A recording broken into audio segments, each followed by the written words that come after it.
WN95HL Weekly with your host, Ultra Magnus. Hello, ladies and gents. This is WNHL 95 Weekly with your host, Ultra Magnus, and back from vacation with a little bit of a sunburn and a little bit of a hangover. But that's neither here or there. I think you guys more want the details of what's going on in this week in the world of WNHL 95. Also, what's in store for the time to come, and some new segments that I'm gonna roll out this week. I think each week's gonna have different segments. It's not gonna be a new segment. It's just gonna be a different segment because I'm not gonna go back to an old one until next season. So let's just leave it at that. This week we're gonna have a few new things. We're gonna have some music playing in the background. I have no clue because it's all on random, but we'll find out then. So we have a few segments this week. It's called What If segment. So I'm gonna provide 5 different segments or 5 different what if scenarios. And I'm gonna give you my feedback on what it is. And you guys can put your own comments down in the field there. Punch that subscribe button. Help us out for WNHL 95 Weekly. It helps with the community and everything, and get you some knowledge on what we're actually doing here with a custom retro video game with a bunch of 40-year-olds and some youngins. All right, so and the other one is who is better. So I'm going to give you 5 different coaches against 5 different coaches, and give your honest opinion of who's actually better. Some of them are going to be pretty obvious, and then some of them are going to be like who's actually better. The next one's going to be some expectations for season 5. So like what we're going to expect, what the timelines are going to be, kind of what we're going to do for like mid-season trades, how are we going to handle the draft, all those other details. Maybe some team projections, but that might be a little bit lengthy. What are some new features are we going to see in the ROM? I'm bringing some new features into the ROM that's going to help spice it up a little bit. It's not going to change the gameplay too much. It's more of like the presentation of the game is going to feel different. And some other ideas I have floating around, and we'll go from there. But let's start the segment off with what if. I think this, I'm not even sure which, Nikki Glider, hot girl in the city. I think I should change it to random here. Yeah, there we go. So we have some music playing in the background. So what if WNHL 95 had a different look? What if WNHL 95 had a different layout of the season, more games, whatever you think. But my point is, what if King Raph had not won season 1?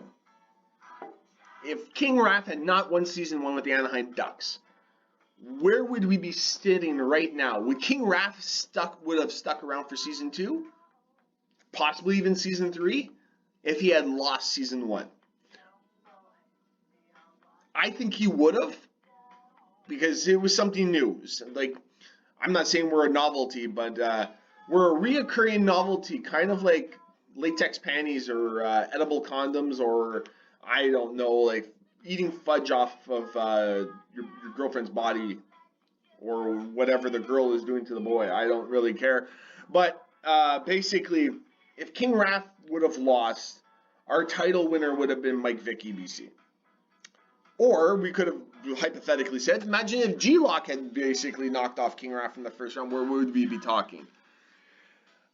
G-Lock would have probably been on a high, probably would have played the Wolf in the second round, probably would have lost because he hadn't had that many exhibitions against the Wolf at the time. So I have no clue.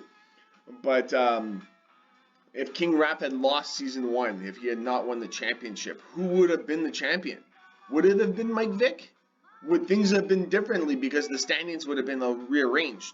Those 2 games might have altered some of the series matchups. Who actually knows? I don't. That's why it's called What If. The second one is, what if Segathon had beaten Sean Bell in season 2 in the semifinals? Would we be talking about Manhatrix, or at the time the Minnesota Mullets, being potential or the Bruley Cup champs of season 2? because he would have ended up playing. Who did he play in the finals? The conference finals. I think it was LHX. LHX would have probably may have knocked off the Minhatrix or the Smullets at the time, and LHX would have been playing Ticklepuss in the finals. What do you put at that? Ticklepuss, LHX might we be talking as the two-time champ at this point. Some Dropkick Murphys, Red Rose. Not really sure what this. It would have been a whole bit different scenario, in my honest opinion. I think if Sean Bell had not beat Segathon in the semifinals in the Game 7 series, we'd be talking about Minhatrix winning the Bruley Cup.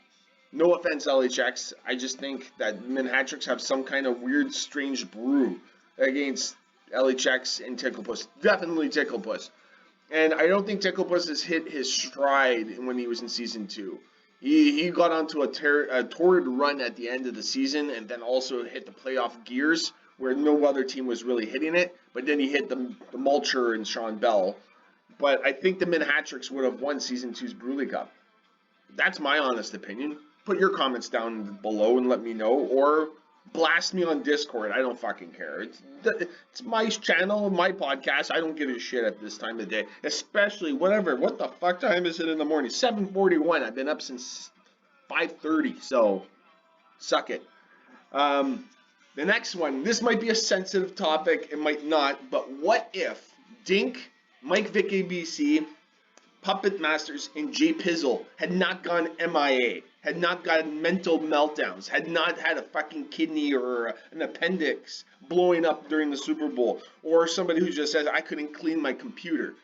Who fucking knows? We might be talking about a league of almost 40 guys at this point. We would have definitely had split the league into two different leagues. Some of the newer coaches would have had their own league on their own because we would have not been able to handle over 34 teams. So I think that what if that would have happened, I don't think the league would have been able to sustain one ROM. It would have had to gone to two ROMs. But similar, everything would have been the same. The teams on the ROMs would have just been different. And then I would have had to make a full-on playoff ROM instead of just changing the overtime length. But what if? What if they had still been around? Imagine if Mike Dink had not blown up about whatever he had blown up about other than his appendix and losing money on the Super Bowl. What if Mike Vick actually had a common brain in his head, not to fucking go completely AWOL on everybody? Granted, he had some legitimate points, but it's the fact that he didn't listen to what everybody was saying. He didn't listen to what I had asked them to do. Puppet Masters, you came in and said, hey, I want to play in the league, but my computer won't work. Well, don't commit to the league. We're definitely gonna have a fucking vetting process moving forward.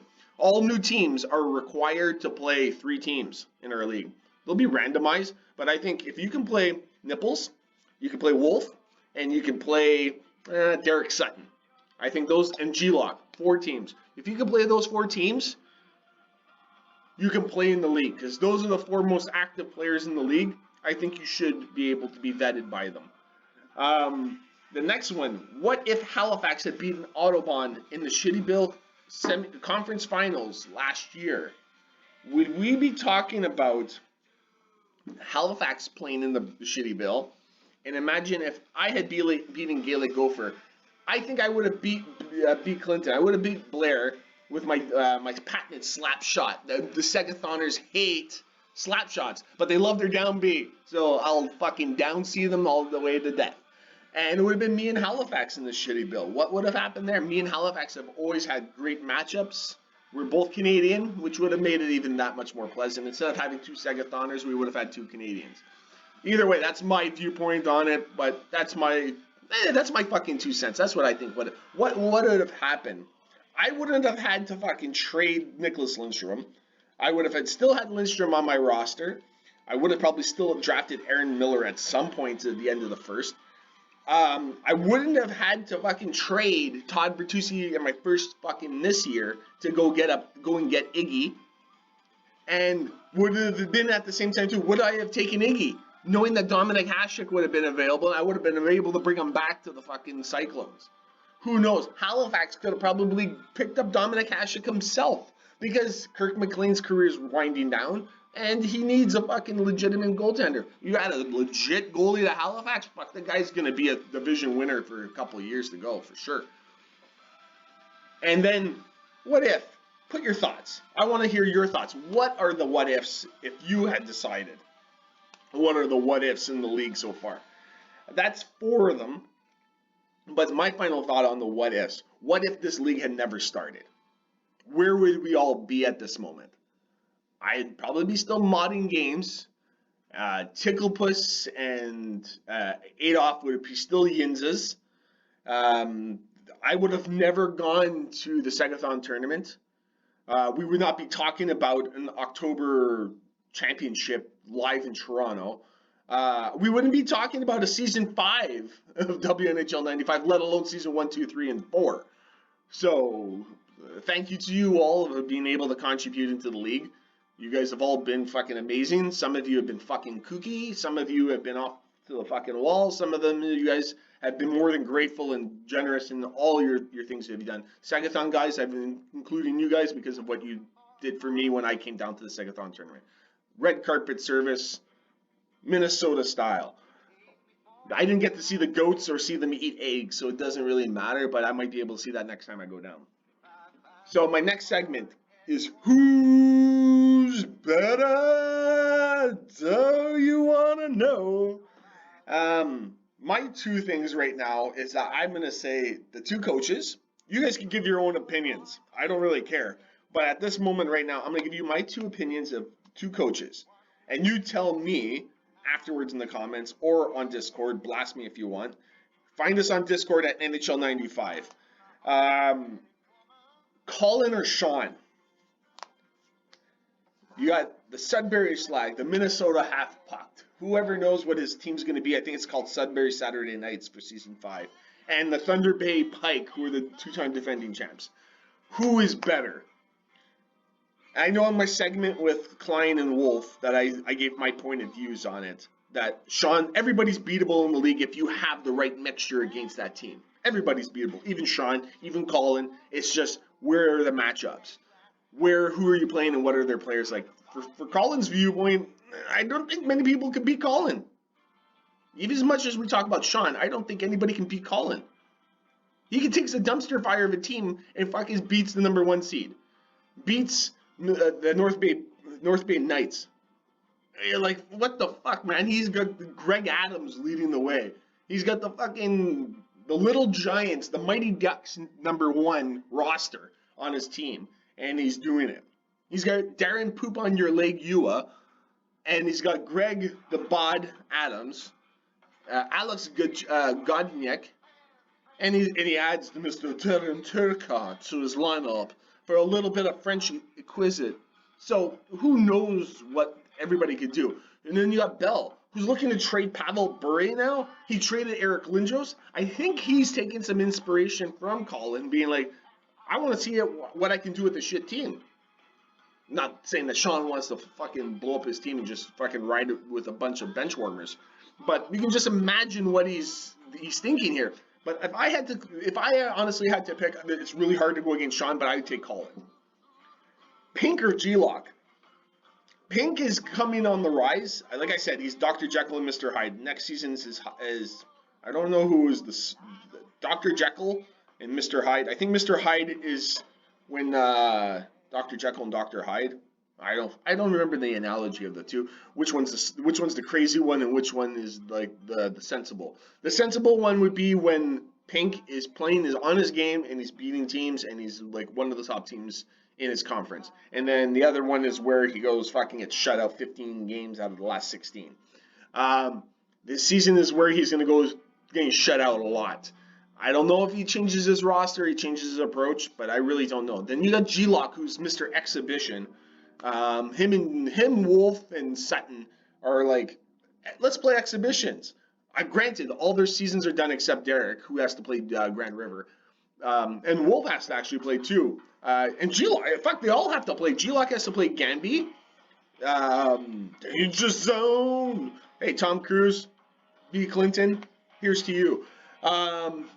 Then Grand River has to play Derek Sutton, and Wolf is waiting for the winners of Tuyakatuk and Tiakatuk, and I'm fucking shaking my arm here. Ekiel, and then there's Golfer Gibb with Caledonia, and Elias. There's some games that still need to be played to even get to that step. I honestly will take G-Lock. The guy's skill level is increased. He's learning the dump in. Whereas Sumter's just like pump and dump, and he fucking crashes the net. It's a unique style, and he's got big players to do it. So I'd stick with G-Lock because he's a little bit more refined, and he's got the what's it called? He's got the nautical engineer or aeronautical engineer with Joey Juno, and he's got Curtis Joseph back. So fuck, I don't know. He just won the Game Theory Award for the best save percentage in the league. So yeah, I'd go with G-Lock. This one's a little bit more controversial. Tickness or King Raph. Completely two different styles of plays, both guys from 94. King Raph with his electric thumbs, and I don't even know the analogy to use for Tickness, but Tickness basically, I don't know, he's got laser vision, because if you let him pass the puck, you're not going to ever touch the puck. He passes it with so much finesse, it makes it extremely difficult to pin him down. But if you can get into his passing lanes or body check him a little bit, you might be able to disrupt it, but he's still going to get his passing in. And then you look at King Raph, electric thumbs, like I said, with the electric lettuce. He doesn't want to give it up. What are you fucking talking about? Get away from him. He's going to score on you. Yeah, he scores on you. He's just going to make you embarrassed. He does have his weaknesses, and he does have his issues with 95 overall, which is perfectly understandable. But I would actually go with Tickiness because we're in current state right now, and he pulled off an amazing season. He pushed Gaelic to 6 games. Give him another season of getting used to the league, and he might be actually pushing into the conference finals eventually. Give him a better team. His team is kind of in. He's not great, his team, but he can get better, in which he will. Segathon or B. Clinton. This is a really tough one. They have so much animosity towards each other. They've grown up together. They've played so many fucking games. It's ridiculous. I'm going to ask you right now, Blair and Nick, how many games have you played against each other, and who is honestly on the winning side and who's on the losing side? But given on what I've seen over the last couple of seasons, Segathon is way more consistent than B. Clinton. For B. Clinton to go all the way to the shitty bill and win the shitty bill tells you a lot that the guy didn't have it all together last season, whereas Minhatrix have done it every fucking season. Deep playoff pushing teams can't finish it off, but they can get deep into the playoffs every fucking season. I'm going with Minhatrix regardless of what you say, Blair, especially since you don't like the down C. I don't really give a shit. And then the last one is going to be an interesting one. Would you rather have Wolf Season 1 or Wolf Season 4? Wolfie! I would take Wolf Season 1. Because nobody knew what he could do. Everybody saw when he played against him, you got throttled or you kept it close. He was a very unique type of player at the time because nobody really saw what it was. Now that we're starting to see his true colors, and he's trying to modify his game after Tickness, and he's trying to modify his game after him to be able to pass the puck as much, you got to trade Brett Hall. You can't have that guy on your roster anymore if you're going to try to do all this passing, because your main focus of your offense right now is Brett Hall. I know you got Ziggy, I know you got Theo, and you got Don Sweeney and whoever else in the back. You got to fix your defense. Don't get yourself a Ray Bork. We already saw what that happens to nipples when you go trade one of your best forwards in the league for Ray Bork to try to have a puck-moving defenseman. Still scratching my head. Maybe right now, McLean is laughing about it because he's just like, hey, I got the benefit out of this. But who knows? The next couple of things I'm going to talk about, that's the end of that segment. The next couple of things are going to be just a little overview of everything. But expectations for Season 5, I expect our Season 5 to start around mid to late August. So I'm saying like the third week of August if we can get the season started. I know that Sammy Smith and Halifax and a few other guys, it's going to be the tail end of the summer. People are starting to go back to school for their kids. And they're going to start finding a little bit more time maybe. But we'll start the season off around that time. mid to late August for season 5. Hopefully by then we can get things going. Expectations of it, I'm hoping the way I'm looking at it now is to run it for 3 months for the season. So 2.5 months, I'd say, for the season, and then 2 weeks for the playoffs. Given that we know that we're starting to get back into the swing of things of what we did in season 1, where everybody was wanting to play, and I think everybody still wants to play, it's just the summer months are the dog days where nobody wants to play. Everyone's like, it's too fucking nice to be inside playing video games. Blasphemy. Stay inside and play video games. I don't give a shit. At the end of the day, we can go like this. Hey, Heinz, you want to come play some video games? No, sorry, I'm dead. I got hit by a red truck, and I told my wife and my dead daughter that I'm going to have a go fund me and then go play fantasy hockey that night. And then go fuck yourself, Heinz. And then at the same time, too, you got Mike Vicky, BC, fucking Stugats, meh, right here. Fuck off. Like, I don't really care. Like, I'm starting to get to the point where there's some of the guys in the league who whine and complain a little bit more. Now, I'm talking about the guys in previous seasons, not this season. We have a lot of great guys in the league this year, so I'm not going to complain. I'm complaining about the people from before. Dink was amazing. The myth, the man, the legend is no longer with us in the league. And I'm going to put it out there. Whoever can bring Dink back, I'd give you a free draft pick. I said it right now. I'm not going to tell you what type of draft pick. It's conditional. Bring Dink back. I'd love to have him back. Because I never really had issues with Dink. Always a good guy. Always played his games. And when he played a lot. And he didn't care about losing. He just wanted to have fun. Bring Dink back. Bring Dink back. Come on. What other things, expectations? We're going to have a mid-season trade deadline, but we're going to have everybody at the same thing. I don't want people being like, oh, I only played 10 games so far. Play your games and we'll be fine. Get us to the trade deadline. Everybody trades one day, and then we move on to the following part of the season. Let's try to keep some consistency of everybody playing their games as much as we can. If there's guys at 36 games and then there's guys at 40, that's fine. I don't want guys at like 15 games. Some new features we're going to bring into the season. Google Sheets are going to take a new revamp. We're going to have an in-season sheet, which are going to only have the in-season stats and active players, and maybe something where you can look at the players' future, not their player ratings, just their future. So they can see like they have 80, 82, 87, whatever it is until they retire. Then we're going to have an off-season one where we're going to have the awards, all the player data, for like the ratings, the attributes. I'm going to add some new features into that file. And then I'm going to have an excluded one, which you guys are not allowed to look at. But it's going to have all the stats. It's going to have, it's all the raw data. So when it pushes it up to the sheets, everyone's going to be able to look at it nice and pretty. We're hopefully to move past into, we got a save state loader now. So you can actually load it on the site. You don't have to connect to Discord to put the save state in anymore. You just go to the site, dump it in. I think you just put your home and away, who you played for each save, and that's it. That's all I expect. And then basically from there, I'm just wishing you guys a great summer for the rest of the way, because I do know the season's winding down. We got maybe how many series do we have left? 1, 2, 3, 4, 5, 6 series left until the Bruley is done, and I think we have 6 or 7 left until the shitty Bill's done. We're going into the winding days of the year. I appreciate everything you guys do. I appreciate everybody who's watching and tuning into this shit. It's maybe not the greatest videos. It's maybe not the greatest content. Maybe it doesn't catch everyone's identity and being like, hey, I really love this material. At the end of the day, this is for our league. We love an old retro game, NHL 95. Even some 94 guys are like, hey, I'll give it a whirl. It's not my jam, but I enjoy it. I enjoy the community. At the end of the day, we're a big family. We love a game. We love contributing and spitting ideas and talking about life in general in Discord. But at the end of the day, I thank you guys all for it all. And it's made me a much more understanding type person, but also a little bit more edgy and not giving a shit about some people's feelings at sometimes where it could be detrimental.